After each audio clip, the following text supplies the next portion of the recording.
জানো তো আমার বরের অফিসে না আমি কখনোই মাছ দিতে পারি না, কারণ ও না মাছের কাঁটা বেছে আর কি এই ছোট বাটিতে খেতে খুবই অসুবিধা বোধ করে।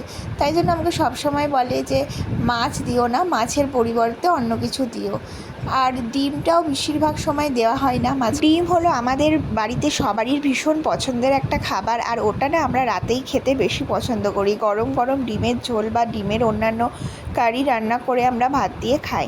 তো এই জন্য সকালবেলা যে রান্নাটা করা হয় সেই রান্নাতে পনির থাকে বা কখনো ডালের বড়া বা ডাল আলু ভাজা এরকম টাইপের খাবারই দিই। তো আজকে দেখো খাবার রেডি করতে করতে ভিডিওটা তোমাদের সাথে শেয়ার করলাম। আজকে ছিল ভাত, পনির আলু দিয়ে তরকারি, পনিরটা ঘরেই বানিয়েছিলাম, আর তার সঙ্গে কলমির শাক ভাজা। এখানে বাঙালি মার্কেট থেকে নিয়ে এসেছিলাম কলমির শাক, আর সেটাই আজকে ভাজা করে দিয়েছি।